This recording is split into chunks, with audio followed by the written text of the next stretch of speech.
Pernah nggak sih ngerasa ada tantangan di depan mata yang, aduh, rasanya gede banget, mustahil banget buat dilewatin? Ya persis kayak gunung yang nggak mungkin bisa kita daki. Nah, hari ini kita bakal ngebahas soal itu. Coba dengerin kutipan ini. Gunung setinggi apapun tak bisa menghalangi orang yang terus mendaki. Keren ya? Ini intinya loh, bukan soal seberapa kuat atau seberapa cepat kita, tapi murni tentang ketekunan kita. Mau terus jalan atau enggak. Dan ini nih, inti dari obrolan kita kali ini. Oke, yuk kita mulai dari bagian pertama. Menghadapi gunung Anda. Soalnya, sadar atau enggak, kita semua ini punya gunung masing-masing loh dalam hidup yang harus kita daki. Terus, gunung ini bentuknya apa aja sih? Ya macam-macam. Ada gunung masalah, gunung kesulitan ekonomi, gunung penyakit, ada juga gunung kegagalan, bahkan gunung ketakutan. Bener kan? Waktu kita ngadepin hal-hal ini, rasanya tuh persis kayak lagi berdiri di bawah gunung yang tinggi banget dan mikir, gimana cara naiknya ya? Nah, ini dia kuncinya. Gagal itu bukan soal seberapa tinggi gunungnya. Bukan itu. Gagal yang sebenarnya itu adalah waktu kita sendiri yang mutusin buat berhenti mendaki. Beda banget kan cara mandangnya? Ini benar-benar ngubah perspektif. Dan ini ngebawa kita ke satu fakta yang, ya mau nggak mau harus diterima. Pendakian itu nggak bisa dihindari. Ini bukan pilihan. Suka atau enggak, ngadepin tantangan itu udah sepaket sama yang namanya jadi manusia. Tapi kita nggak sendirian loh dalam pendakian ini. Coba deh kita lihat. Daud, dia harus ngadepin Goliat yang raksasa. Musa, wah, dia harus mimpin bangsa yang, ya tahu sendiri, keras kepala banget. Terus Paulus, dia ngadepin penganiayaan yang berat. Ini bukti nyata kalau orang-orang hebat sekalipun, mereka juga punya gunung mereka sendiri. Ini nih cara pandang yang harus kita pegang. Gunung dalam hidup kita itu bukan ada buat ngancurin kita. Justru sebaliknya, tujuannya itu buat ngelatih kita. Iya, buat ngelatih iman, ngelatih mental, ngelatih karakter kita biar makin kuat. Oke. Jadi kita tahu nih, kita harus mendaki. Pertanyaan besarnya sekarang, gimana caranya?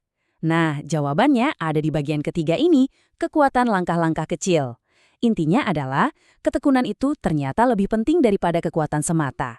Maksudnya gimana? Yuk kita lihat. Ternyata rahasianya itu bukan satu lompatan besar yang heroik. Bukan, tapi konsistensi. Coba lihat resepnya.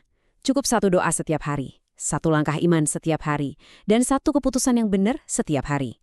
Kelihatannya sepele ya, tapi justru langkah-langkah kecil inilah yang akhirnya ngebawa kita sampai ke puncak. Nah, ini perbandingan yang kena banget. Jadi ada dua tipe orang. Pertama, si pengamat dari jauh. Dia ngeliatin gunungnya secara utuh, terus jadi takut sendiri, jadi lumpuh, nggak ngapa-ngapain. Tipe kedua, si pendaki yang gigih. Dia nggak pusing sama puncaknya, dia cuma fokus sama satu langkah kecil di depannya. Pola pikir ini yang nentuin segalanya. Tapi pertanyaannya lagi, tenaganya dari mana? Apalagi kalau udah capek banget, rasanya mau nyerah aja. Nah, di bagian keempat ini kita bakal bahas soal kekuatan untuk perjalanan. Dan pesan utamanya adalah, kita tuh nggak mendaki sendirian. Sumber kekuatannya dari sini, dari Filipi 4 ayat 13. Segala perkara dapat kutanggung di dalam Dia yang memberi kekuatan kepadaku. Coba perhatiin deh, ayat ini tuh bukan janji kalau hidup bakal gampang. Bukan. Tapi ini janji kalau kita bakal dikasih kekuatan buat nanggung apapun yang kita hadapi. Dan ini diperkuat lagi di Yesaya 40 ayat 31. Orang-orang yang menanti-nantikan Tuhan mendapat kekuatan baru. Jelas banget kan pesannya? Tenaga kita itu bisa diisi ulang, bisa diperbarui. Kita nggak mendaki pakai kekuatan kita sendiri. Dan akhirnya, setelah semua perjuangan, setelah semua langkah-langkah kecil yang bikin capek, apa sih yang nunggu di ujung sana? Kita sampai di bagian terakhir, pemandangan dari puncak. Sekarang, coba kita berhenti sebentar. Saya mau tanya ke Anda, pribadi, gunung apa yang lagi Anda hadapi sekarang? Coba jawab jujur dalam hati. Apa itu masalah? Ketakutan?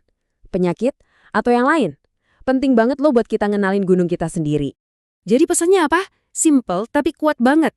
Teruslah melangkah, teruslah percaya, dan teruslah berjalan maju bersama Tuhan. Apapun yang terjadi, jangan pernah berhenti. Dan inilah yang akan terjadi di akhir perjalanan nanti.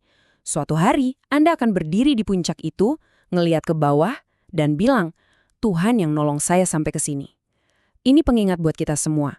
Nggak ada gunung yang ketinggian. Jadi pertanyaannya sekarang bukan lagi, bisa nggak ya saya mendakinya? Tapi, Pemandangan indah seperti apa yang mau saya lihat waktu saya sampai di puncak Manti?